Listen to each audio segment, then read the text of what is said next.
ইন্নাল্লাহা রাব্বি ওয়া রাব্বুকুম ফা'বুদুহু হাযা সিরাতুম মুস্তাকিম। নিঃসন্দেহে আল্লাহ তোমাদের এবং আমাদের রব, আর সুতরাং তারই উপাসনা করতে হবে, এটাই দ্বীনের সরল পথ। আর এটা কোনো নতুন পথ নয়। আল্লাহ যে পথটা দিয়েছেন রাসূল করিম সাল্লাল্লাহু আলাইহি ওয়াসাল্লামের মাধ্যমে, সেটা কি কোনো নতুন পথ না। কোরআন বলছে এটা নতুন পথ নয়।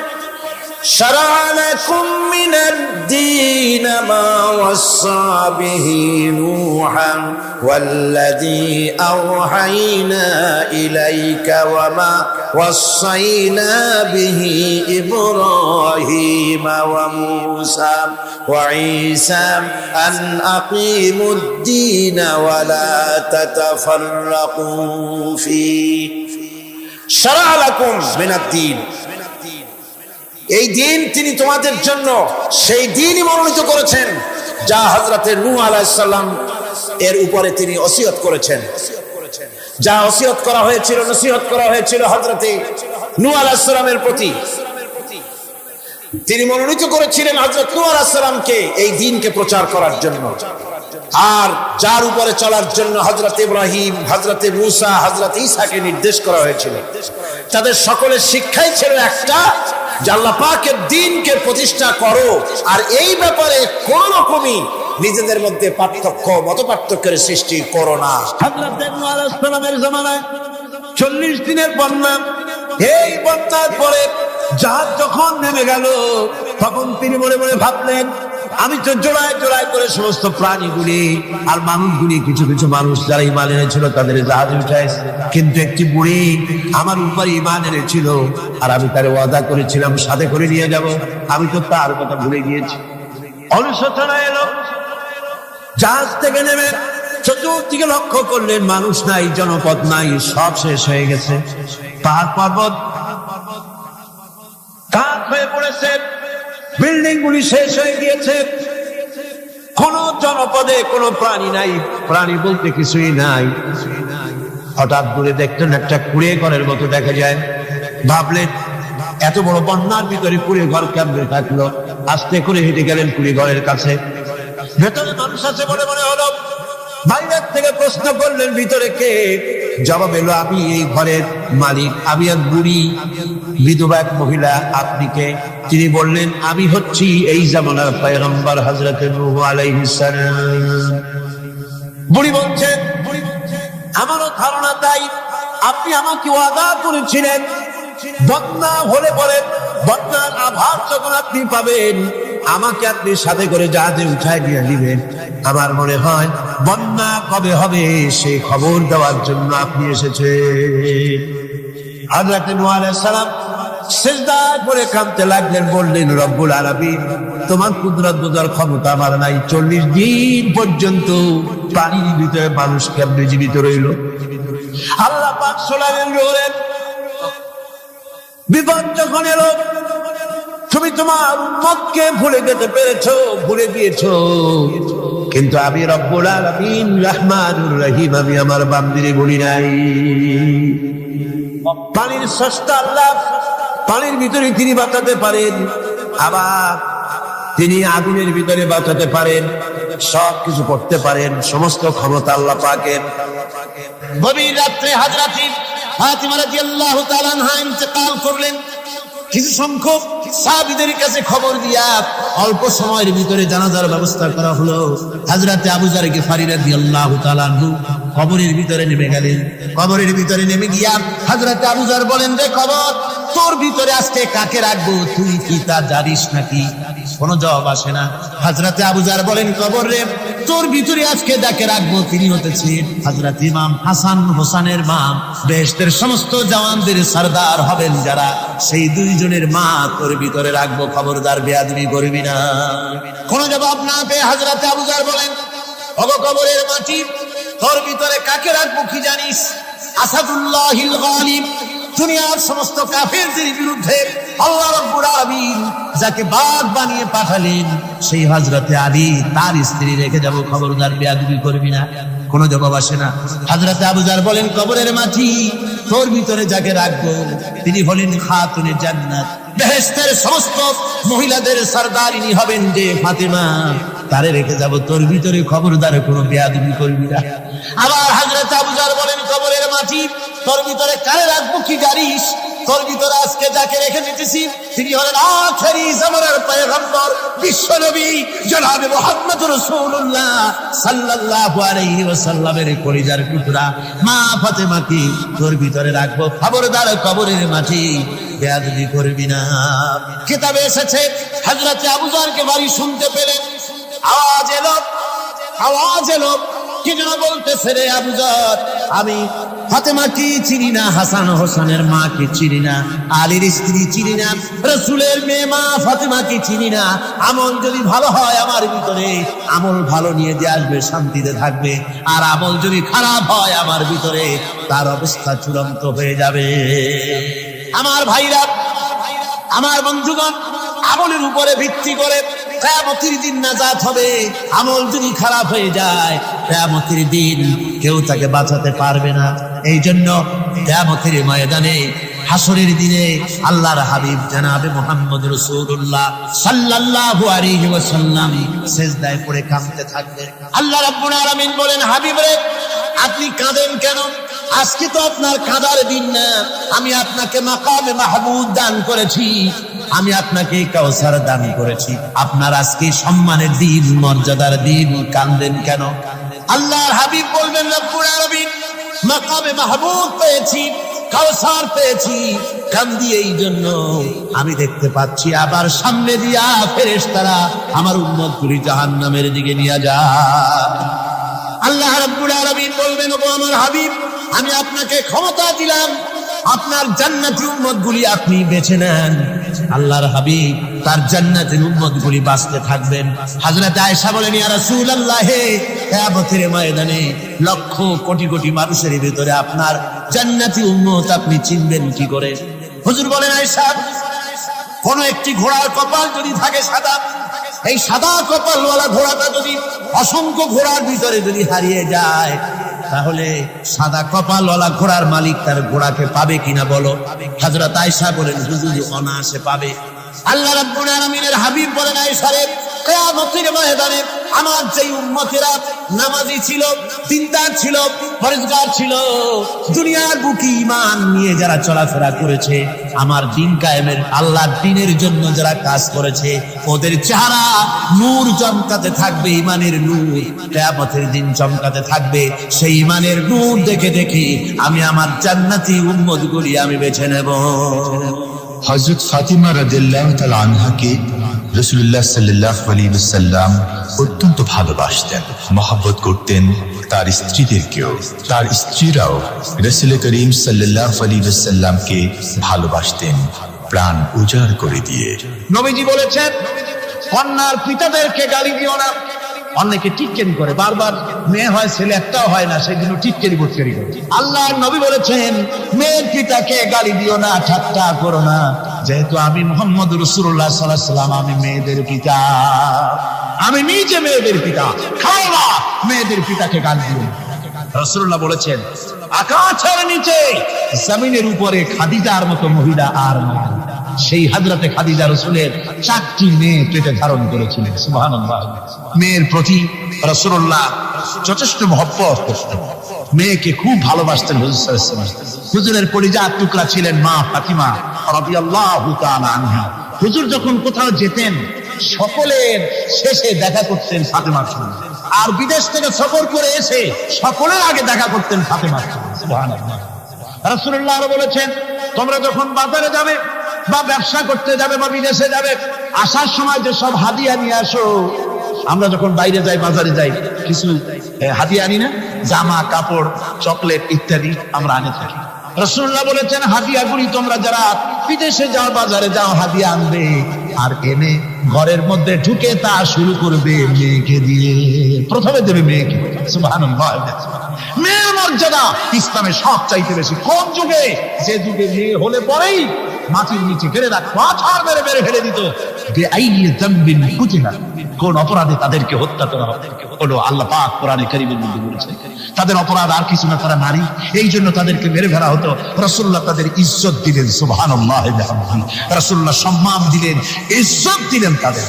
কন্যা হিসাবে নারীর এই মর্যাদা। ফাতেমাকে রাসূল এত ভালোবাসতেন, ইন্তেকালের সময় হযরত ফাতেমা কাঁদতে কাঁদতে বেহুশ হয়ে যাওয়ার উপক্রম হয়ে গেল।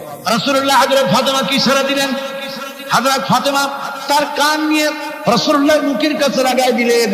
আল্লাহ নবী কি যেন বললেন কানে কানে, হযরত ফাতেমার কান্না বন্ধ হয়ে গেল। হযরত আয়েশা বলেন, মা রাসূলুল্লাহ তোমার কানে কানে কি বলল আর তোমার কান্না বন্ধ হয়ে গেল? হযরত ফাতেমা বলেন, ইয়া আম্মা জান, আমার আব্বা আমার কানে কানে বলল, মা ফাতেমা তুই কাঁদিস না, তোর কান্না আমার বরদাস্ত হয় না, তোমাকে কাঁদতে হবে না।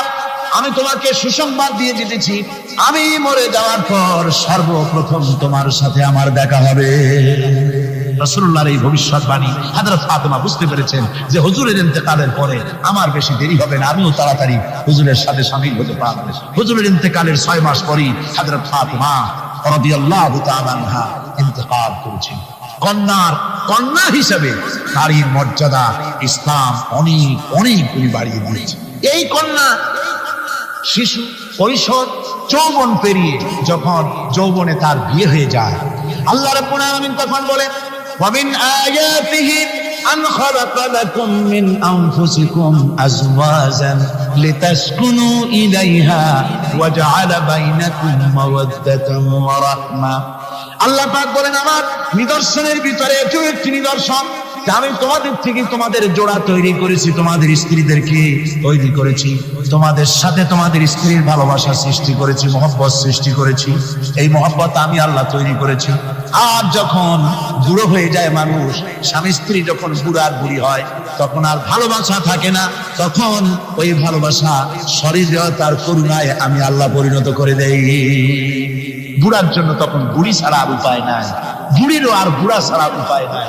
তখন ভালোবাসা কোন বিশেষ কোন অক্ষ নিয়ে ভালোবাসা নয়, তখন একের উপরে অন্য একদম নির্ভরশীল হয়ে পড়ে। আল্লাহ পাক বলেন, এই অবস্থা আমি আল্লাহ সৃষ্টি করে দেই। সুবহানাল্লাহ। স্ত্রীকে রাসূলুল্লাহ কত ভালোবাসতেন। আল্লাহ নবী বলেছেন, আমার কাছে 3টা জিনিস প্রিয়, একটা হচ্ছে সুগন্ধি, একটা হচ্ছে নামাজ, আরেকটা হচ্ছে স্ত্রী। সুবহানাল্লাহ। স্ত্রী আমার কাছে প্রিয়। হুজুর বলেছেন, তোমাদের মধ্যে সেই ব্যক্তি উত্তম যে ব্যক্তি তার স্ত্রীর কাছে উত্তম। আমি আমার স্ত্রীদের কাছে উত্তম ব্যক্তি। সুবহানাল্লাহ। রাসূলুল্লাহ স্ত্রীকে কত ভালোবাসতেন। বিশ্বনবী রাজনৈতিক কর্মকাণ্ড চালাচ্ছেন, যুদ্ধের দামামা বাজতেছে, চতুর্দিকে কত অশান্তি, সবকিছু চলছে, স্ত্রীর হক আদায় করতে ভুলে যাননি। রাতের বেলায় হযরত আয়েশার বয়স কম, তাকে নিয়ে রাসূলুল্লাহ একটু সুযোগ পেয়েছেন, বলছেন, আয়েশা সব তো ঘুমিয়ে, চলো আমরা একটু দৌড়াই। ওই যে দূরে একটা জিনিস দেখা যায়, দৌড় দাও, দেখি কি আগে যায়। দুজনে দৌড় প্রতিযোগিতা করলেন। দৌড় প্রতিযোগিতায় হযরত আয়েশা ফার্স্ট হলেন, হুজুর পিছনে পড়ে গেল। হযরত আয়েশা খুব আনন্দ করলেন যে আপনি কিন্তু আমার সাথে দৌড়ে পারলেন। পরবর্তী কিছু কাল যাওয়ার পর হযরত আয়েশা বলেন, হুজুর আজকে আবার বললেন যে চলো আয়েশা একটু দৌড়াই। হযরত আয়েশা বলছেন যে সেদিনের তুলনায় আমার শরীর একটু, আমি মুটিয়ে গেছি, শরীরটি স্থূল হয়েছে, আমি আজকে দৌড়ালাম কিন্তু পারলাম না। রাসূল আগে চলে গেলেন, আমি হাঁপাতে হাঁপাতে যখন হুজুরের কাছে চলে গেছি, হুজুর তখন মুস্কি হেসে আমাকে বললেন, আয়েশা ওই সেই দিনের জবাব আজকে দিয়া দিলাম। সুবহানাল্লাহ সুবহানাল্লাহ বিহামদিহি। বিশ্ব নবী কত আদর্শ বিশ্ব মানবতার জন্য। তিনি বলেছেন, আরাফাতের ময়দানে রাসূলুল্লাহ বলেছেন, তোমরা যেমন পড়বে তোমার স্ত্রীদেরকে তেমন পড়াবে, তোমরা যেমন খাবে তোমার স্ত্রীদেরকে তেমন খাওয়াবে। স্ট্যান্ডার্ড মেনটেন করবে। তুমি ভালো দামের কাপড় পরবে, স্ত্রীকে খারাপ দিবে তা নয়। অধিকার দুজনেরই সমান, স্বামী এবং স্ত্রী সমান অধিকার। কিন্তু আমরা তা বুঝতে পারি না, বুঝতে চাই না। আমরা অনেকে মনে করেছি বিয়ে যখন করছি তখন আমি তো নওয়াবজাদা নসরুল্লাহ খান, আর বউ তো কিনা দাসী। না, সে কিন্তু দাসী না, তার মর্যাদা আছে, তার সম্মান আছে, তার সম্মান আপনাকে দিতে হবে। রাসূলুল্লাহ দিয়েছে, আপনাকে দিয়েছে। রান্না বান্না হতে দেরি হয়, কত গালাগালি শুনতে হয় নারীকে। আল্লাহর নবীর স্ত্রী হযরত আয়েশা বলেছেন, আল্লাহর নবী কাজ করে, মানুষের সঙ্গে কথা বলে, রাষ্ট্রীয় দায়িত্ব পালন করে, ঘরের ভিতরে এসে যখন দেখেছেন রান্না হতে দেরি আছে, রাসূলুল্লাহ বিরক্ত হন নাই, ভ্রু কুঞ্চিত করেন নাই, চোখ মোটা করেন নাই, আমাকে কোনো কথা শোনান নাই, বরং আমার কাছে বসে রান্নায় আমাকে সহযোগিতা করেছেন। সুবহানাল্লাহ। এই হলো আল্লাহর রাসূল, এই হলো বিশ্ব নবী। স্ত্রীর সঙ্গে কি মহব্বত! সুবহানাল্লাহ। হুজুর মহব্বত করতেন স্ত্রীদেরকে। রাসূলুল্লাহর ঘরে দৌলত ছিল না, কিন্তু মহব্বত দিয়ে ভরা ছিল ঘরটা। হুজুরের ঘরে ফ্রিজ নাই, এসি নাই, হুজুরের ঘরে কার্পেট নাই, হুজুরের ঘরের মধ্যে জাতির নাই, তোশক নাই, বড় বড় কম্বল নাই, আরামের কোনো জিনিস নাই, মডার্ন ইকুইপমেন্টস কিচ্ছু নাই, দৌলত নাই, কিন্তু মহব্বত দিয়ে ঘরটা ভরা। হযরত আয়েশা বলেছেন, যখন আমি পানি পান করে গ্লাস রেখে দিতাম, আল্লাহ নবী তখন গ্লাসের সেই জায়গায় ঠোঁট লাগাতেন যেখানে আমি ঠোঁট লাগাইয়া পানি পান করেছি। আমি গোশত চিবোতাম, রাসূলুল্লাহ আমার হাত থেকে গোশত টুকরা নিয়া সেই জায়গায় চিবোতেন যেখানে আমি চিবুয়েছি। সুবহানাল্লাহ। আমার ভাইরা, রাসূল তার স্ত্রীদেরকে মহব্বত করতেন, স্ত্রীরাও রাসূলকে মহব্বত করতেন দারুণ ভাবে। একবার হযরত আয়েশা সিদ্দিকা রাদিয়াল্লাহু তাআলা আনহা হুজুরকে গোসল করাতে ছিলেন, মাথার উপরে পানি ঢালতেছেন, হুজুর একটা চোখের উপরে বা একটা তক্তার উপরে বসা আছে। গোসলের পানির ভিতরে রাসূলুল্লাহ দেখতে পেলেন রক্তের মতো কি যেন প্রবাহিত হয়ে যাচ্ছে। হুজুর জিজ্ঞেস করেন, আয়েশা রে, পানির ভিতরে রক্তের মতো কি দেখা যায়? হযরত আয়েশা বলেন, হুজুর আপনি যখন বসেছিলেন অসতর্ক মুহূর্তে তক্তার নিচে আমার একটা আঙ্গুল পড়েছিল পায়ে, আঙ্গুলটা ফেটে বোধহয় রক্ত বেরোতেছে। রাসূলুল্লাহ তাড়াতাড়ি করে উঠলেন আর ওই আঙ্গুলকে ব্যান্ডেজ করে দিলেন। রাসূলুল্লাহ বললেন, আয়েশা রে, আঙ্গুল ফেটে গেছে, একটু আহাহু পর্যন্ত করলে না, এতক্ষণ তুমি কষ্ট করলে কেন? হযরত আয়েশা বলেন, ইয়া রাসূলুল্লাহ, ওটা তো একটা পায়ের আঙ্গুল। আয়েশার কলিজাটা ফেটে যদি রক্ত বেরোতো, রাসূলুল্লাহকে উঠতে বলতে আমি পারতাম না। কি মহব্বত রাসূলের সাথে! হযরত আয়েশা বলেন, রাসূল সাল্লাল্লাহু আলাইহি ওয়াসাল্লাম স্ত্রীদেরকে এত ভালোবাসতেন, আমাদের ঘরে গোশত টোস্ত তেমন রান্না বান্না খুব কম হতো। গোশত রান্না হবে কি, মাসের পর মাস চলে গেছে রাসূলের বাড়িতে, হুজুর স্ত্রীরা বলেছেন আমাদের ঘরে চুলে আগুন জ্বলে নাই, একটু শুকনা রুটি, একটু শুকনা খেজুর আর একটু পানি খেয়ে আমাদের জীবন চলেছে, এরকমের অবস্থা হয়েছে।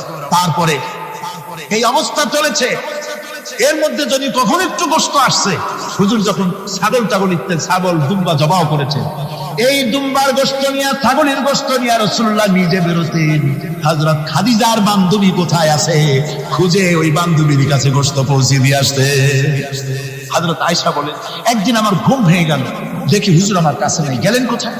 খুঁজতে খুঁজতে যায় দেখি মসজিদে নববীর ভিতরে হুজুর হাত তুলে বসে আছেন, মুনাজাত করতেছেন। আমি পেছনে কি হাত, আমি শুনতে পাচ্ছি নবীজি দোয়া করছেন, রব্বুল আলামিন কিয়ামতের ময়দানে যেদিন সন্তান তার পিতাকে ভুলে যাবে, মা তার সন্তানকে হারায় ফেলবে, ওই কঠিন হাসরের ময়দানে আমি যেন আমার খাদিজাকে হারাইয়া না যাই। মুনাজাতের শেষে হযরত আয়েশা বলেন, ইয়া রাসূলুল্লাহ, খাদিজার কথা আপনার এত কেন বারবার মনে পড়ে? একটা বুড়িরে বিয়ে করেছিলেন 25 বছর বয়সের সময়, 40 বছর বুড়ি, তার কথা কেন এত মহব্বত আপনার মনে পড়ে? তার থেকে যুবতী মেয়ে, সুন্দরী মেয়েকে আপনার স্ত্রী হিসেবে আপনি পান নাই। হুজুর বলেন, আয়েশা রে, খাদিজার সম্পর্কে এমন কথা তুমি আর বলো না, তোমরা সবাই আমার সুখের দিনের স্ত্রী, আর খাদিজা আমার এমন সময় স্ত্রী ছিল যখন মক্কায় আমার আশ্রয় ছিল না, তামাম মক্কা নগরীতে আমার আশ্রয় ছিল না। খাদিজার সঞ্চিত সমস্ত ধনরাশি ইসলাম কবুল করার পর দুহাতে খাদিজা বিতরণ করে দিয়েছে। হযরত আয়েশা বলেন, হুজুর আমার গোস্তাকি মাফ করে দেন, আমি আর এরকম বলবো না, তবে খাদিজা সম্পর্কে আমার কিছু একটু শোনান। হুজুর বলেন, আয়েশা রে, শোনো, গভীর রাত যত রাত হোক না কেন, ইসলামের দাওয়াত দিয়ে দিয়ে গভীর রাত্রে আমি যখন বাসায় ফিরেছি, ঘরে এসেছি, দরজায় একটা মাত্র ডাক দিয়েছি, খাদিজা, অমনি দরজা খুলে গেছে। আমি জিজ্ঞেস করেছি, খাদিজা রে, যত রাত্রে আসলাম, যতবার আসলাম, একটা ডাকের বেশি লাগলো না, তুমি কি ঘুমাও না? হযরতে খাদিজা বলেছেন, ইয়া রাসূলুল্লাহ, আমার মনের ভিতরে ভয় থাকে, আল্লাহ রাসূল দিনের খেদমতে বাইরে আছেন, আমি যদি আরামে বিছানায় ঘুমায় থাকি আর নবীজি দরজার কাছে দাঁড়ায় আমারে ডাকাডাকি করবে, উঠতে যদি দেরি হয়ে যায় নবীজির সঙ্গে বেয়াদবি হয়ে যাবে, এই মনে করে আপনি না আসা পর্যন্ত দরজার সাথে পিঠ লাগাই আমি দাঁড়াইয়া দাঁড়াইয়া ঘুমাই। আমার ভাইরা, হযরতে খাদিজার ইজ্জত স্বয়ং আল্লাহ দিয়েছেন। কে দিয়েছেন? হাদিস শরীফে এসেছে রাসূলুল্লাহ জাবালে নূরে বসা, গারে হেরার ভিতরে বসা, হযরতে জিবরাইল রাসূলুল্লাহর সঙ্গে কথা বলতেছেন। একটু পরে হযরতে জিবরাইল বলেন, ইয়া রাসূলুল্লাহ, আমি আর এখানে বসবো না, আমি এখন চলছি। আমি দেখতে পাচ্ছি খাদিজা আসতেছে আপনার জন্য খাবার নিয়ে। খাদিজা যখন আপনার কাছে পৌঁছে যাবে, আপনি খাদিজাকে শুনাই দিবেন আল্লাহ রাব্বুল আলামিন খাদিজাকে সালাম জানাইছে। সুবহানাল্লাহ। রাসূলুল্লাহর কাছে হযরতে খাদিজা যখন আসলেন, হুজুর বললেন, খাদিজা, আজকে তোমার জন্য দারুণ সুখবর। বলে কি? বলে আল্লাহ পাক, জিবরাইল কেমন উঠে গেল আমার কাছ থেকে। জিবরাইল বলে গেল, আল্লাহ তোমাকে সালাম বলেছে। হযরত খাদিজা কেঁদে ফেললেন, বললেন, ইয়া রাসূলুল্লাহ, আমার নারী জন্ম সাক্ষ্য, আল্লাহ আমাকে সালাম বলেছে। এর জবাব কেমনে দিতে হয় হুজুর? আমি তো জানি না। আপনি আমার পক্ষ থেকে আল্লাহর সালাম কিভাবে দেওয়া লাগে আপনি দিয়ে দিন, আমি তো বুঝি না কেমনে আল্লাহর সালামের জবাব। হুজুর বললেন, খাদিজা, শুধু আল্লাহ নয়, জিবরাইলও তোমাকে সালাম বলে গেছে। হযরতে খাদিজা বললেন, হযরত জিবরাইলকে আমার সালামের জবাবটা ওয়ালাইকুমুস সালাম বলে দিন। হযরত খাদিজার এই মর্যাদা ছিল। আমার ভাইরা, রাসূল পাক সাল্লাল্লাহু আলাইহি ওয়াসাল্লাম এভাবে মহব্বত করেছেন স্ত্রীদেরকে। সুতরাং স্বামী স্ত্রীর মহব্বত আল্লাহ জান্নাতি নিয়ামত। কি নিয়ামত? যে ঘরের মধ্যে স্বামী স্ত্রীর মধ্যে মিল মহব্বত আছে, এটা বেহেশতের মতো। আর যেখানে মিল মহব্বত নাই, এটা জাহান্নাম। ঠিক কি? সুতরাং মহব্বত করুন, বেশি বেশি স্যাক্রিফাইস করুন, বেশি বেশি স্যাক্রিফাইস। নারীদের ব্যাপারে বলা হয়েছে, পুরুষকে বলা হয়েছে অধিকার আদায় করো, সব ব্যাপারে সমান অধিকার। কিন্তু নারীকে একটা ব্যাপারে বলা হয়েছে, নারী শোনো, পুরুষের মর্যাদা তোমার চাইতে আল্লাহ রাব্বুল আলামিন বেশি দিয়েছেন। আর রিজালু কাওয়ামুনা আলান নিসা, নারীদের উপরে পুরুষের প্রাধান্য আল্লাহ পাক দান করেছেন। একজন সাহাবী বলেছিলেন, ইয়া রাসূলুল্লাহ, জঙ্গলি উট দেখলাম আপনার পায়ের উপরে সেজদায় পড়ে গেল, আপনি যদি আমাদেরকে অনুমতি দিতেন না, আপনাকে আমরা সেজদা করতাম। আল্লাহ নবী বললেন, মানুষ মানুষকে সেজদা করা, এ পারমিশন যদি আমি দিতাম, তাহলে দুনিয়ার সমস্ত স্ত্রীদেরকে বলতাম তারা যেন তাদের স্বামীকে সেজদা দেয়। স্বামীর মর্যাদা এখানে বেশি। সুতরাং অধিকার সমান, কোনো সন্দেহ নাই, কিন্তু স্বামীর একটা আলাদা মর্যাদা আছে, সেই সম্মানও তাকে দিতে হবে। এরপরে এই সমান অধিকারের ভিত্তিতে স্বামী স্ত্রী চলতে থাকে। মাঝখানে আল্লাহ পাক তাদেরকে সন্তান দান করে। আল্লাহ তাদেরকে, নারীকে লেখাপড়ার অধিকার দিয়েছে, ইসলাম তাকে লেখাপড়ার অধিকার দিয়েছে, শিক্ষার অধিকার দিয়েছে। হযরত আয়েশা সিদ্দিকা রাদিয়াল্লাহু তাআলা আনহা শিক্ষয়িত্রী ছিলেন, হাফেজা ছিলেন, হাদিসের হাফেজা ছিলেন, কোরআনের হাফেজা ছিলেন। হাজার হাজার সাহাবায়ে কেরামদের তিনি উস্তাদ ছিলেন। সুবহানাল্লাহ। নারীদের ব্যাপারে অধিকাংশ মাসালা হযরত আয়েশা সিদ্দিকা রাদিয়াল্লাহু তাআলা আনহা রাদিয়াল্লাহু। সুবহানাল্লাহ। নারী যুদ্ধ করেছে, যুদ্ধের ময়দানে নারীর অধিকার আছে। নারী চাকরি করতে পারবে, নারী ব্যবসা করতে পারবে, নারী লেখাপড়া করতে পারবে, নারী সেনাবাহিনীতে যেতে পারবে, নারী সব করতে পারবে, কিন্তু পর্দা। জনৈক সাহাবী ইসলাম গ্রহণ করার পরও রাসূলুল্লাহ সাল্লাল্লাহু আলাইহি ওয়াসাল্লামের কাছে অনুশোচনা করছিলেন তার কন্যা সন্তান নিজ হাতে হত্যা করার জন্য। আমাদের প্রিয় নবী এই কথা শুনে কেঁদে ফেললেন। একটা লোক গিয়ে কাঁদতেছিল মুসলমান হওয়ার পর। হুজুর কয়, কান্দো কেন? কই যে আমার গুনাহ কি মাফ হয়েছে? হুজুর বলেন, হ্যাঁ মাফ হয়ে গেছে। কলেমা পড়ছো, মাফ হয়ে গেছে। কয় যে হুজুর, আমি তো মারাত্মক গুনাহ করছি। বলে কি? বলে আমার একটা মেয়ে, সেই মেয়েটাকে নিয়ে আমি ঘটনা লম্বা, আমি সংক্ষেপে বলতেছি। মেয়েটাকে ফাঁকি দিয়া তারে আমি মারবো, বুঝতে দেই নাই আমার বউরে। বললাম চলো বেড়াইতে যাই। মেয়েটা আমার সাথে সাজাই দিয়েছে, তার মা বেড়াতে নিয়ে যাবো এই কথা মনে করে। মেয়েটা কদ্দূর যায়, আমার আব্বা আব্বা বলে আমার দিকে ফিরে আসে, আবার পিছনে থাকে, আবার আব্বা আব্বা বলে চড়াই ধরে। এইভাবে করতে করতে যখন নির্জন এলাকায় গেলাম, আমি পাহাড়ের পাশে গর্ত খোঁড়া আরম্ভ করলাম। গর্ত কুচি আর মাটি ছিটে এসে আমার দাড়িতে লাগে। বাচ্চা মেয়েটা আমার কাছে এসে দাড়ি দিয়ে ধুল ছাড়াই দেয়। আব্বা, তোমার দাড়িতে ধুল লাগতেছে, তুমি এই কষ্ট করতেছো কেন? মেয়ে তো বোঝে না যে আমি তার জন্যই কবর খুঁজতেছি। কবরটা খোঁড়া হয়ে যাওয়ার পর মেয়েটারে বান্দা শুরু করলাম। মেয়ে এখন কাঁদতেছে, বাবা আমার বান্ধব কেন? আমি তারে বাঁধা জোরে ওর মধ্যে নিক্ষেপ করে দিলাম। মেয়েটা গর্তের মধ্যে বসে চিৎকার করে বলছে, আব্বা তুমি আমারে বাঁচতে দাও, আমি তোমারে বাপ বলে সমাজে হেয় করবো না, আমি ভিক্ষা করে খাবো, আমার পারো না। লোকটি বলছি, আর রাসূলুল্লাহ, আমার মনে দরদ আসলো না। আমি একটা পাথর উঁচু করে আমার মেয়ের বুক লক্ষ্য করে জোরে মেরে দিলাম। বুকটা ফেটে রক্ত ফিটকি দিয়ে উঠলো, আকামের বুক থেকে আওয়াজ বেরোলো,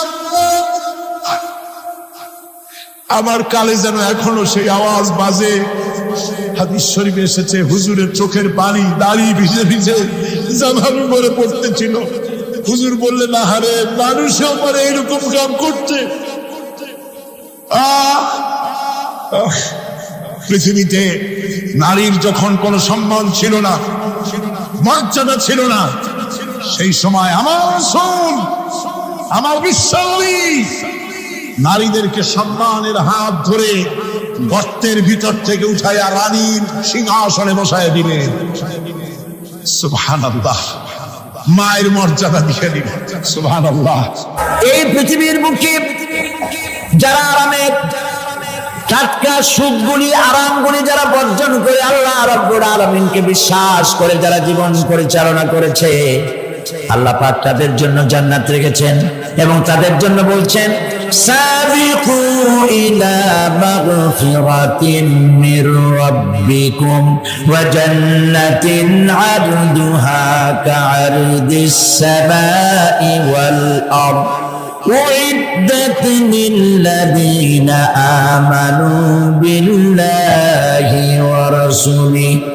আল্লাহ পাক বলেন, প্রতিযোগিতা করো আল্লাহর মাগফিরাত কামনার জন্য আর জান্নাতে যাওয়ার জন্য প্রতিযোগিতা করো, আল্লাহর রহমত পাওয়ার জন্য সৎ কাজের প্রতিযোগিতা করো, তাহলে আল্লাহ রাব্বুল আলামিন তোমাদেরকে ক্ষমা করবেন আর তোমাদের জন্য এমন জান্নাত দিবেন যেই জান্নাত আকাশের বিশালতার জমিনের বিশালতার মতো। এই বিরাট জান্নাত তোমাদেরকে দিবেন। এই জান্নাত চিরস্থায়ী সুখ এবং শান্তি জায়গা হবে।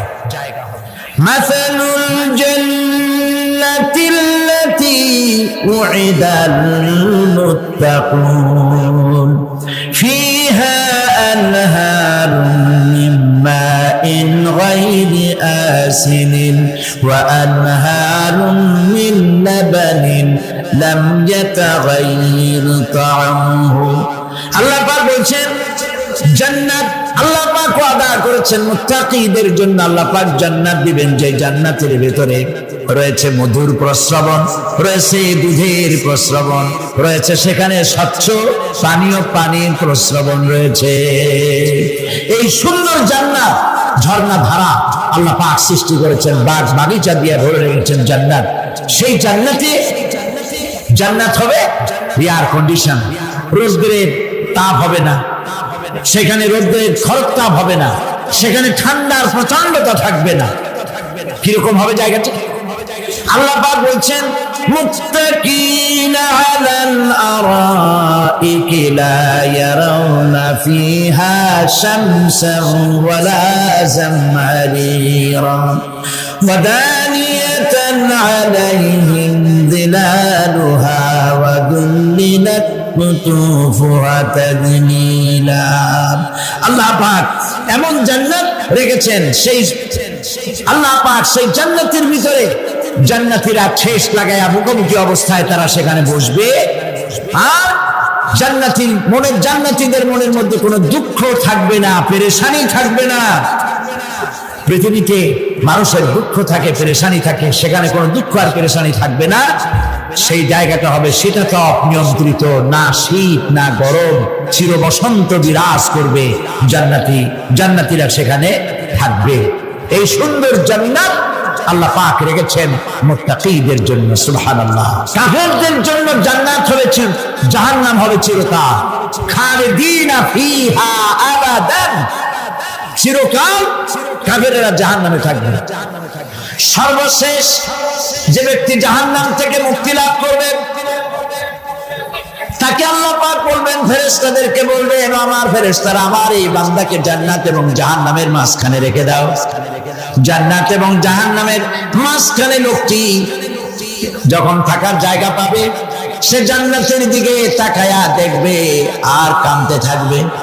আল্লাহ পাক জিজ্ঞেস করবেন, বান্দারে যুগের পর যুগ ধরে জাহান্নামে কেঁদেছো, আমি রব্বুল আলামিন জাহান্নাম মাফ করে দিয়া জান্নাত জাহান্নামের মাঝখানে রেখে দিয়েছি, আযাব থেকে তো বেঁচে গেছো, এখন কাঁদো কেন? লোকটি বলবে রব্বুল আলামিন কান্দি এই কারণে জাহান্নাম থেকে মাফ করেছো, তোমার শুকরিয়া আদায় করি। জান্নাত তো আমার কপালে নাই, কিসমতে নাই, কিন্তু জান্নাত আমি এখান থেকে দেখতে পাচ্ছি। জান্নাতের সুঘ্রাণ আমার নাকে আসতেছে, কপালে নাই যাওয়ার। আমি কাঁদি এই জন্য, তুমি যদি মেহেরবানি করে আমাকে জান্নাতের দরজার কাছে একটু দাঁড় করায় দিতা, প্রাণ ভরে তোমার জান্নাতের দৃশ্যটা একটু দেখতাম। আল্লাহ পাক তার আরজি পূরণ করবে, বলবেন যাও, ফেরেশতাদের বলবেন এর জান্নাতের দরজার কাছে দাঁড় করায় দাও। জান্নাতের দরজার কাছে দাঁড়িয়ে লোকটি আবার কান্না শুরু করবে। আল্লাহ পাক প্রশ্ন করবেন, আবার কান্দ কেন?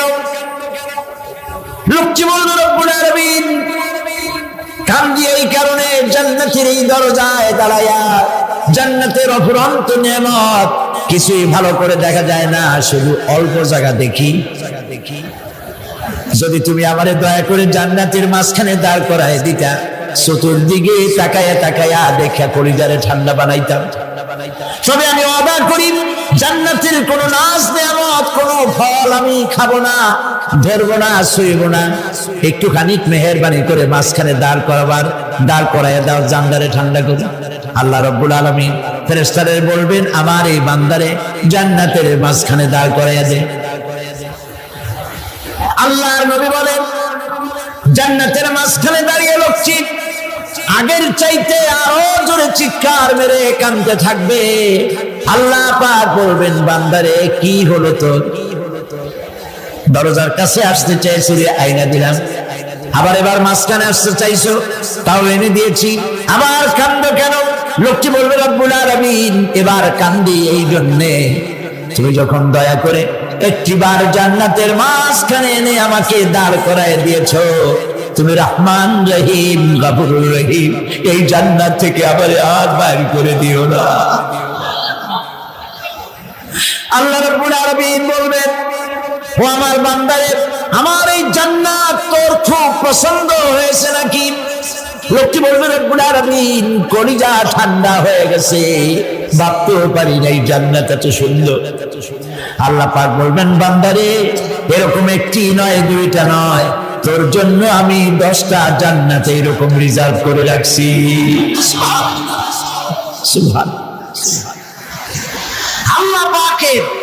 আল্লাহ পাককে ভয় করে পৃথিবীর সমস্ত পাপ থেকে যারা নিজেকে রক্ষা করবে, আল্লাহ তাদের জন্য এই জান্নাত রেখে দিয়েছেন। সুবহানাল্লাহ।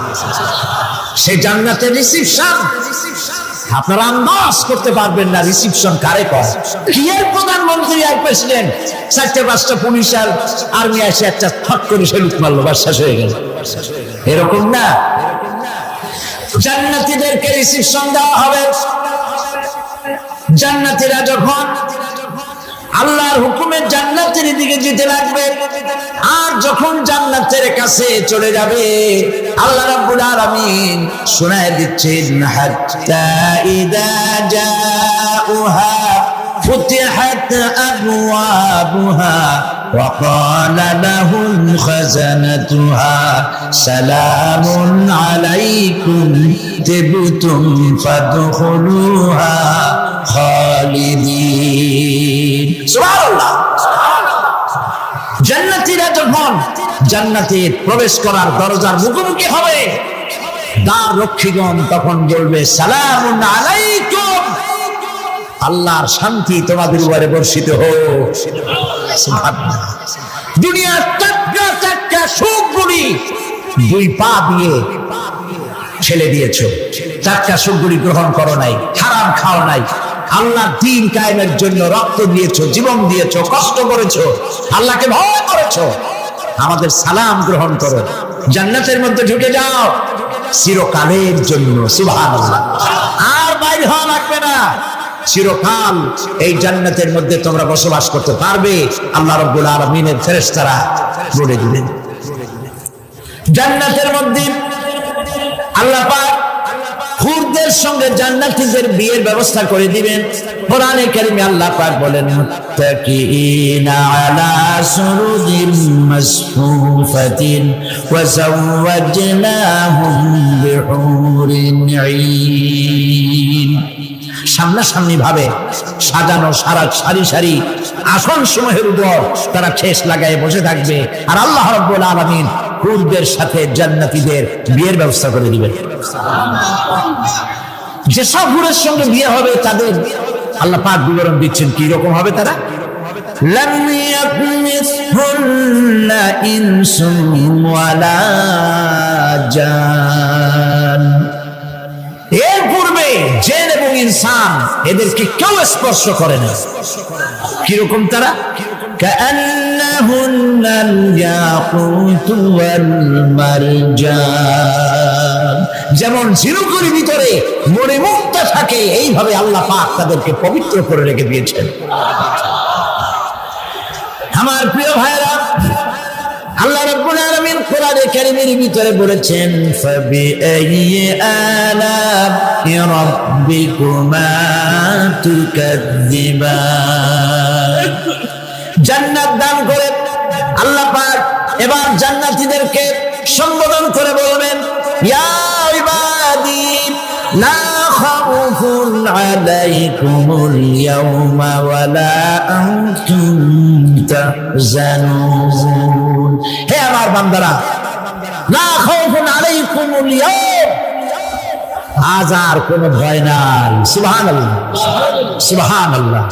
আজ আর কোনো ভয় নাই, কোনো চিন্তাও নাই, আরামে এই জান্নাতের মধ্যে বসবাস করো। এরপরে আল্লাহ পাক জিজ্ঞেস করবেন, ও আমার জান্নাতীরা, আমি যেসব ওয়াদা করছিলাম আমার ওয়াদা মোতাবেক সমস্ত নিয়ামত পেয়েছো? তারা বলবে হ্যাঁ পেয়েছি, সব নিয়ামত আপনার ওয়াদা মোতাবেক সব পেয়েছি।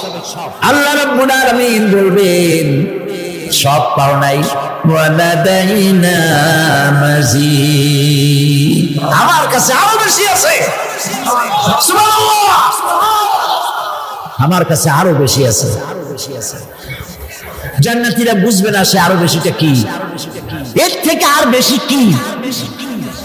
প্রিয় ভাই সব, নবী করিম সাল্লাল্লাহু আলাইহি সাল্লাম বলেছেন জান্নাতের সুখ আর শান্তি কোন চোখ নাই যা দেখেছে, যা কোন অন্তঃকরণ নাই যা কল্পনা করতে পেরেছে। এই জান্নাত মুত্তাকিদের জন্য আল্লাহ রাখছেন। সুবহানাল্লাহ। জান্নাতীরা ভাবতেও পারবে না সেই নিয়ামতগুলি কি। প্রিয় ভাই সব, সেই মুহূর্তে আল্লাহর নবী মুহাম্মদুর রাসূলুল্লাহ সাল্লাল্লাহু আলাইহি ওয়াসাল্লাম বলবেন, রব্বুল আলামিন, আমার উম্মতেরা জান্নাতীরা বুঝতে পারে নাই আপনার কাছে কি নিয়ামত আরো বেশি আছে। আমার এই উম্মতেরা জান্নাতীরা আপনার ওয়াদা মোতাবেক সব পেয়েছে, কিন্তু একটি জিনিস এখনো তাদের কিসমতে হয় নাই। সেই জিনিসটা হলো যারা তার রবকে না দেখে শুধু কোরআন আর হাদিসের কথা শুনে আরবের ঘুম হারাম করে তাহাজ্জুদের নামাজ আদায় করেছিল, চোখের পানি ফেলেছিল, যারা জান্নাত দেখে নাই, জাহান্নাম দেখে নাই, আপনাকে ভয় করে যারা জীবন পরিচালনা করেছিল, যারা আপনাকে দেখে নাই, না দেখে শুধু কোরআন হাদিস বিশ্বাস করে যারা অকাতরে নিজেদের জীবন বিলায় দিয়েছিল, এই জান্নাতীরা এখন পর্যন্ত তার রবকে দেখতে পারে নাই। আল্লাহ রাব্বুল আলামিন তার সামনে থেকে ৭০,০০০ পর্দা সরে যাবে। আল্লাহ পাক বান্দাদের আরজি পুরা করার জন্য জান্নাতীদের সামনে তিনি জালোয়া ফরজ হবে। কোরআন শরীফের ভিতরে আল্লাহ পাক বলেন, জান্নাতীরা তারা আল্লাহর দিকে, জান্নাতীরা তার রবের দিকে তাকিয়ে থাকবে, আর রব তার বান্দাদের দিকে তাকায়া থাকবে। প্রাণ ভরে জান্নাতীরা রবকে দেখবে, সুবহানাল্লাহ, আল্লাহ পাককে দেখবে। প্রাণ খুলে আজ দোয়া করি, রব্বুল আলামিন জান্নাতের যেই পরিবেশে, যেই জায়গায় তুমি দয়া করে তোমার গোলামদেরকে তুমি নিজে দর্শন দিবে, দেখা দিবে। মনিব গো, ও আমাদের রব, আজ এই বিশাল জনসমুদ্র নিয়ে তোমার দরবারে আবেগ ভরা কণ্ঠে বলি, যে অনুষ্ঠানটি তুমি এমন মুবারক অনুষ্ঠান করবে যেখানে তুমি জান্নাতীদেরকে দেখা দিবে, ওই জান্নাতের কোনো একটি ওই অনুষ্ঠানের কোনো একটি কোনায় কানায় আমাদেরকেও দাঁড় করাইয়া দেখান তো।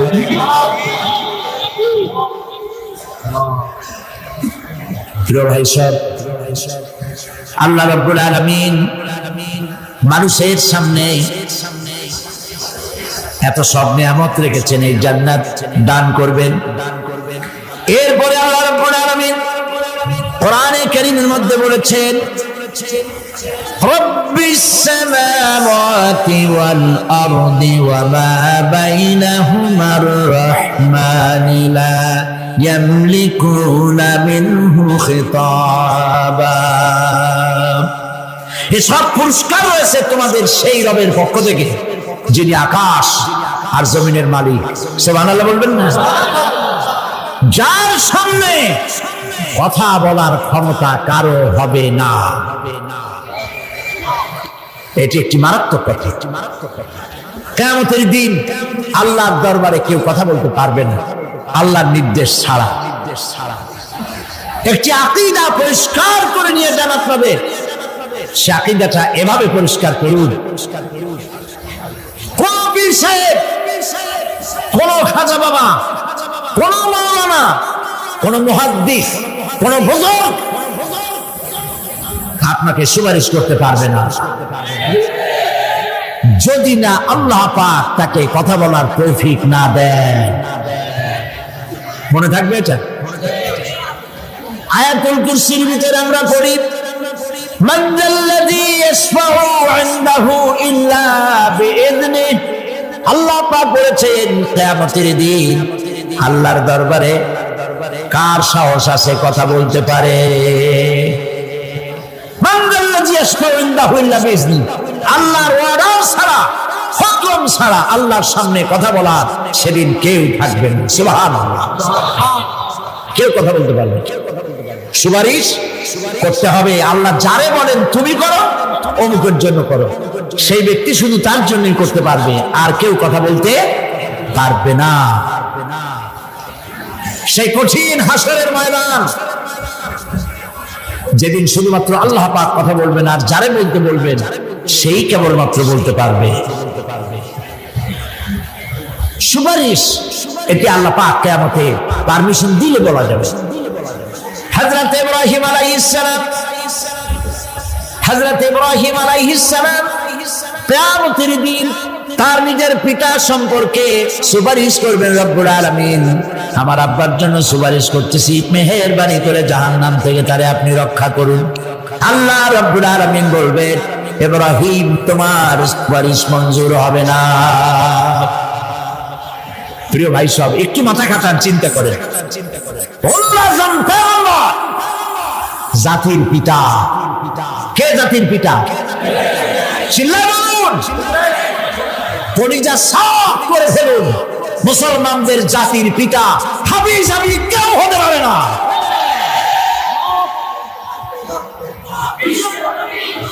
মিল্লাতা আবিকুম ইব্রাহিম। ইব্রাহিম আলাইহিস সালাম এই মিল্লাতের পিতা। সুবহানাল্লাহ। হযরত ইব্রাহিম আলাইহিস সালাম কিয়ামতের দিন বলবেন, আল্লাহ আমার আব্বার জন্য সুপারিশ করছি। আল্লাহ পাক বলবেন মঞ্জুর হবে না।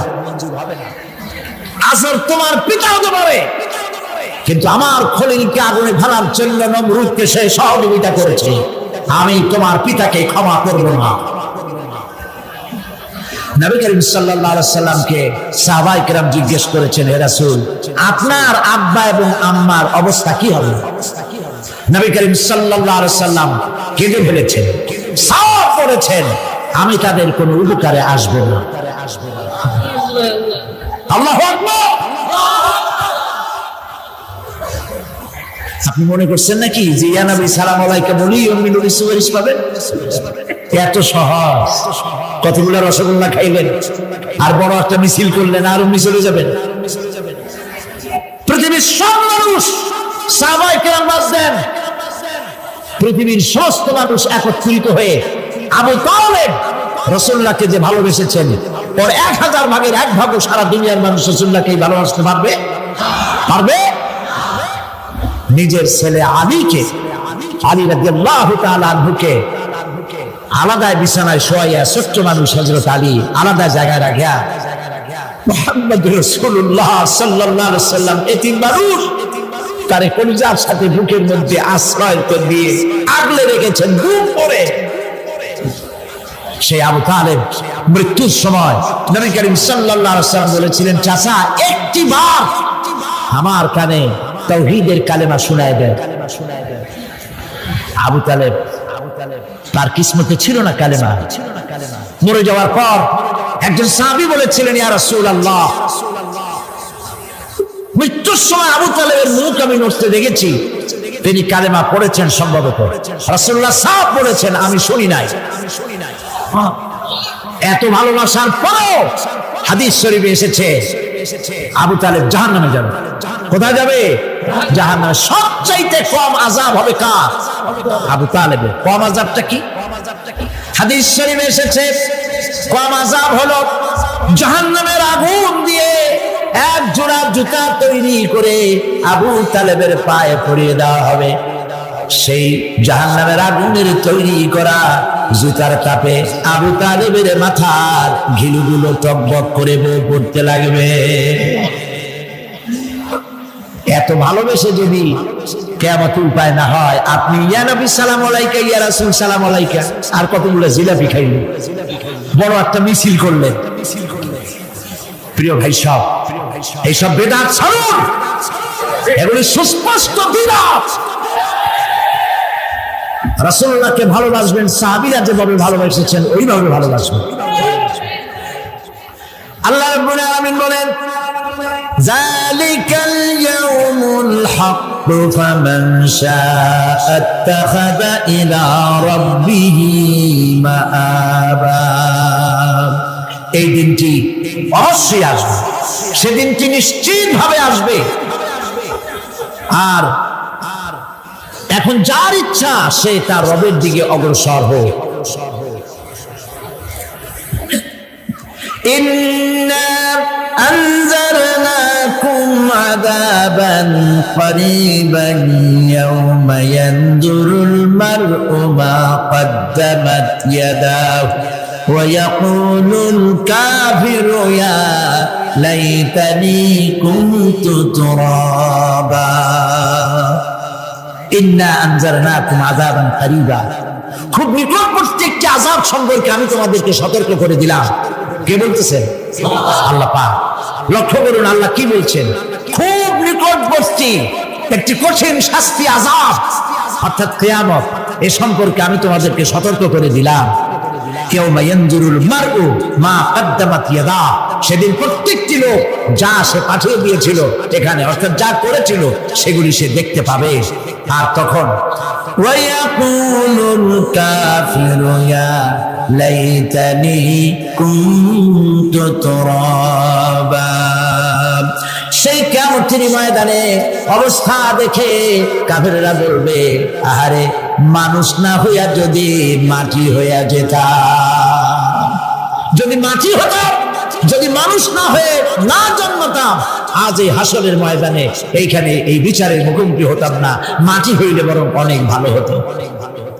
এই পৃথিবীতে আমরা এসেছি, চলে যাব, যাওয়ার আগে এই কোরআন একটি বিশাল জনগোষ্ঠী এমন বানাতে চেয়েছে যে জনগোষ্ঠী এই কোরআন দিয়ে একটি বিশাল সমাজ গড়বে, রাষ্ট্র গড়বে, এমন রাষ্ট্র গড়বে যেই রাষ্ট্রে দুঃখ থাকবে না, অশান্তি থাকবে না, যেখানে সুখ থাকবে, সমৃদ্ধি থাকবে, আর কিয়ামতের দিন আল্লাহর জান্নাতে তারা চলে যাবে। তেমন একটি সমাজকে আমরা চাই। সবাই বলেন সেরকম একটি সমাজকে আমরা চাই। প্রিয় ভাই সব, কিয়ামতের দিন আমরা যেতে চাই জান্নাতে। কোথায় যেতে চাই বলেন? জোরে বলেন। এই জান্নাতে যাওয়ার জন্য দুইটা কাজ করতে হবে। কয়টা কাজ? আল্লাহ রাব্বুল আলামিন বলেন, ফামান কানা ইয়ারজু লিকাআ রাব্বিহি ফালইয়ামাল আমালান সালিহান ওয়ালা ইউশরিক বিইবাদাতি রাব্বিহি আহাদা। আল্লাহ পাক বলেন, যে বাজারা সঙ্গে দেখা করতে চায় কিয়ামতে, দুইটা কাজ করা লাগবে। বলেন কয়টা কাজ? একটা হলো নেক আমল। কি আমল বলেন? নেক আমল। নেক আমল কারে বলে? নেক আমল করতে হলে আবার দুইটা শর্ত লাগে। এক নম্বরে কাজটা করতে হবে আল্লাহরে খুশি করার জন্য। কারে খুশি করার জন্য? একটা মাদ্রাসা বানাইছি যাতে লোকেরা বলে যে বড় একটা মাদ্রাসা বানাইছে, এই জন্য মাদ্রাসা বানাবেন, মসজিদ বানাবেন, হসপিটাল বানাবেন, যা কিছু করেন নিয়ত হবে আল্লাহকে খুশি করা। নিয়ত হবে কারে খুশি করা? আল্লাহ পাককে খুশি করা। এই হলো নেক আমলের প্রথম শর্ত, কাজ হবে আল্লাহকে খুশি করার জন্য। দুই নম্বরে কাজটি হতে হবে সুন্নতে নববী সাল্লাল্লাহু আলাইহি ওয়াসাল্লামের উপরে।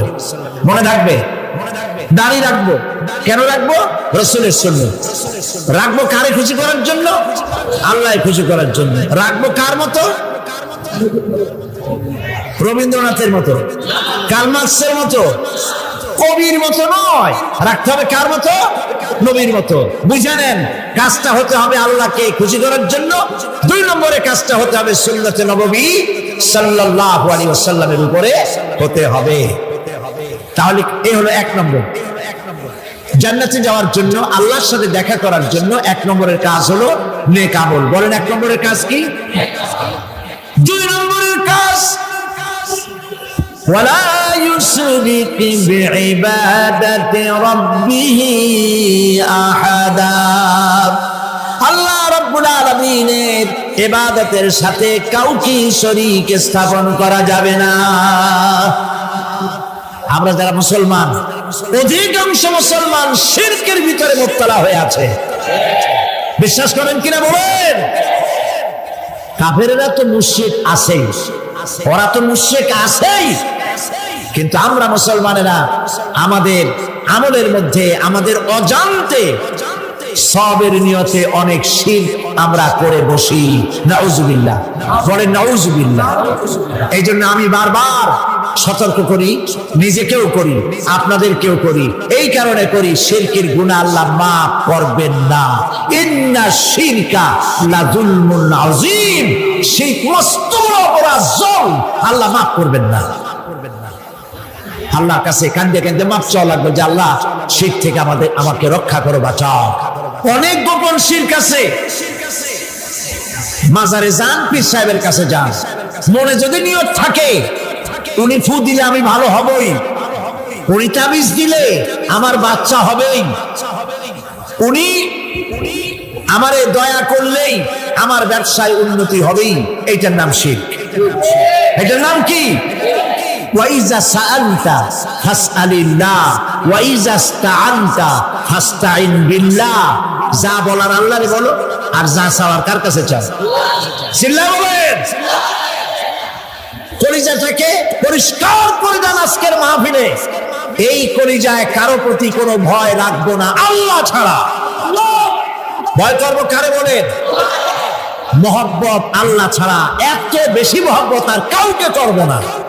আল্লাহ তাআলা আমাদের কলিজায় তোমার ভয় এবং মহব্বত দিয়ে ভরে দাও। রাসূলের মহব্বত দিয়ে আমাদের দিলকে ভরে দাও। বিশ্বাস করুন ভাই সাহেব, কোরআন শরীফ আমার সামনে, বিশ্বাস করুন। দেশি পীর, বিদেশি পীর, খাজা বাবা দেশি এবং বিদেশি, কেউ আপনার ভাগ্য বদলাই দিতে পারবে না। এই পিছনে দৌড়ায় দৌড়ায় কোনো লাভ নয়। এতক্ষণ মসজিদের ভেতরে বসে আল্লাহর কাছে কাঁদে। ওয়াকানা রাব্বুকুম উদউনি আস্তাজিব লাকুম। তোমার রব বলেছে আমারে ডাকো, আমি ডাকের সাড়া দিয়ে দেব। সুবহানাল্লাহ। আর আল্লাহ বলেছেন আমার ইবাদতের সাথে কাউকে শরীক করবে না। খবরদার। আলাইসাল্লাহু বিকাফিন আবদা। আল্লাহ প্রশ্ন করছেন, আলাইসাল্লাহু বিকাফিন আবদা, আমি কি আমার বান্দার জন্য যথেষ্ট নই? চিল্লায় বলুন অবশ্যই যথেষ্ট। আবার বলেন অবশ্যই যথেষ্ট। কলিজা সাফ করে ফেলেন। সম্রাট শাহজাহান, দিল্লির সম্রাট, হাবিজাবি সম্রাট না, দিল্লির সম্রাট। এখন কোথায়? কবরে। কবি বলতেছেন शाहने जहां को जिन्हें फक्र से देते थे बाज, शाहने जहां को जिन्हें फक्र से देते थे बाज, वाज कब्र में है सूरह अलहम्दु की मोहताज। সারা ভারতবর্ষ যারা ট্যাক্স দিয়ে নিজেকে সৌভাগ্যবান বলে মনে করত, সে আজ কবরের মধ্যে ভিক্ষুকের মতো সূরা আলহামদুর মতো একটি সূরার মুহতাজ হয়ে ভিক্ষুকের মতো শুয়ে আছে। সম্রাট শাহজাহান মসজিদে বসে আছে, এক ফকির ঘুরতেছে, লোকেরা কয় ছোটবেলা থেকেই তোমার খয়রাত করতে দেখলাম, ভিক্ষা কি জীবনেও যাবে না তোমার? লোকটি বলছে আমি ভিক্ষা করবো ছাড়া আমার উপায়টা কি? এই লোকটি আমি ভিক্ষা করা ছাড়া করবো কি? লোকেরা তো আমার 60 টাকা 50 টাকা 100 টাকা দেয় না, 4 আনা 5 আনা 1 টাকা এই আমার এই দিয়ে আমি বড় লোক হবো কেমন? লোকটি বলছে আচ্ছা দেখো তুমি তো জায়গা মতো যাইতে পারো না, বাদশার কাছে যাও, এমন দেওয়া দেবে জীবনে আর খয়রাত করা লাগবে না। তো বাদশার কাছে গিয়ে খয়রাতি যাইতে পারে কোনোদিন? হ্যাঁ এখন পারবো। কেমনে? সম্রাট শাহজাহান এখন একা একা মসজিদে আছেন। তখনকার এসব বাদশারা অনেকে নামাজি ছিলেন, দিনদার ছিলেন। ফকির দরজার কাছে দাঁড়াইয়া দেখতে পাচ্ছে কেউ নাই, দেহরক্ষীরা দূরে দূরে দাঁড়ানো। বাদশাহ মসজিদের ভেতরে বসে হাত তুলে ঝুলতেছে আর কাঁদতেছে, চোখের পানি দিয়া দাঁড়িয়ে ভিজে ভিজে পড়ছে। এই দৃশ্য অনেকক্ষণ দেখলো ফকির। কিছুক্ষণ পর সম্রাট শাহজাহান মসজিদ থেকে বেরিয়ে আসছে। ফকির বলছে আসসালামু আলাইকুম হুজুর। তিনি বললেন ওয়ালাইকুম আসসালাম, চলে গেল। বাচ্চা বলল আমার কাছে তো কেউ আইসে কিছু না চাইয়া তো যায় না, এর দেখলাম খয়রাতির মতো কিছু চাইলো না, বেটা ভয় করলো নাকি? হ্যাঁ এদিকে আসো। আসছে। ভয় পাইছো? কয় না ভয় পাইনি। কিছু যে চাইলে না? ফকির বলছে জাহাপানা সত্যি কিছু চাইতে আসছিলাম, তারপর চাইলে না কেন? ফকির বলছে জাহাপানা সারা জীবন ভিক্ষা করেছি, আর আজ দিল্লি সম্রাটের কাছে বেশি পাওয়ার লোভে এসেছিলাম, কিন্তু আপনার দশা দেখা আমার জ্ঞানের চোখ খুলে গেছে। আমি লক্ষ্য করে দেখলাম আমি সম্রাটের কাছে চাইতে এসেছি, হাত তুলি নাই, বিনয় প্রকাশ করি নাই, চোখের পানি ফেলি নাই, কিন্তু লক্ষ্য করে দেখলাম দিল্লির সম্রাট আমার চাইতেও বড় ভিক্ষুকের মতো আবার কোন সম্রাটের কাছে হাত তুলে কান্দে। আমার জ্ঞানের চোখ খুলে গিয়েছে, আমি বুঝতে পেরেছি সম্রাট কান্দে যেই সম্রাটের কাছে, তারে ছাড়া আর কারো কাছে জীবনে চাইব না। এই কথাই সূরা ফাতিহায় প্রত্যেকদিন পড়ি, বুঝি না কি পড়ি। এই ইয়াকা না'বুদু ওয়া ইয়াকা নাস্তাঈন, আয় আল্লাহ একমাত্র তোমার গোলামি করি আর তোমার কাছে সাহায্য চাই, তুমি ছাড়া কারো কাছে সাহায্য চাই না। কলিজা সাফ করুন, কোন মরা পীর কোন জিন্দা পীর আপনার মনের আশা পুরা করতে পারবে না, পারবে না, পারবে না।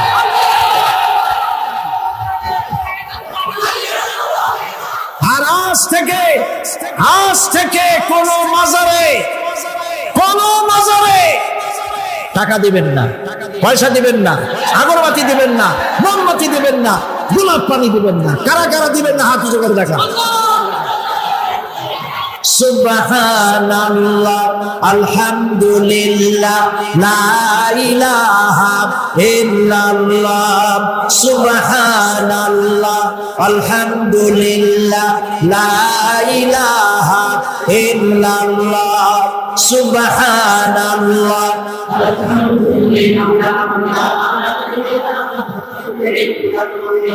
লা ইলাহা ইল্লাল্লাহ মুহাম্মাদুর রাসূলুল্লাহ। আল্লাহুম্মা আমিন। রব্বানা যালামনা আনফুসানা ওয়া ইন লাম তাগফির লানা ওয়া তারহামনা লানাকুনান্না মিনাল খাসিরিন। রব্বুল আলামিন তাম পৃথিবীর মাটির নিচে যত মুমিন মুমিনাত শুয়ে আছে, আল্লাহ কবরগুলি কি জান্নাতের টুকরা বানায়া দাও। আয় আল্লাহ তাআলা, এই মুহূর্তে মনে পড়ে গেল আমাদের মা বাবার কথা। রব্বুল আলামিন, আমাদের আব্বা জান কত বছর আগে দুনিয়া থেকে বিদায় হয়ে গেল, নাম ধরে আর কেউ ডাকে না। কত কষ্ট করেছে, ধান বিক্রি করে, সুপারি বিক্রি করে, নিজের পেটে না দিয়া নিজের ভালো জামা না বানাইয়া আমাদের লেখাপড়া শিখাইছে, বাড়িঘর বানালো। আর একদিন তোমার ডাকি সাড়া দিয়া চলে গেল। যুগের পরে যুগ চলে গেল, বাপের মুখ আর দেখি না। আল্লাহ তাআলা আমাদের আব্বা জান যাদের দুনিয়া থেকে বিদায় হয়ে গেছে, কবরটাকে বেহেশত বানায়। তুমি সম্রাটের সম্রাট, তুমি রাজাধিরাজ, তোমার মহব্বত ছাড়া কোনো মহব্বত যেন কলিজায় থাকে না মাবুদ। তোমাকে ছাড়া কাউকে যেন ভয় করি না মাবুদ। সারা জীবন শিরক আর বিদআত থেকে আমাদের তুমি বাঁচাও আল্লাহ। তোমার জাহান্নামকে আমরা ভয় পাই। আল্লাহুম্মা আজিরনা মিনান নার, আল্লাহুম্মা আজিরনা মিনান নার, আল্লাহুম্মা আজিরনা মিনান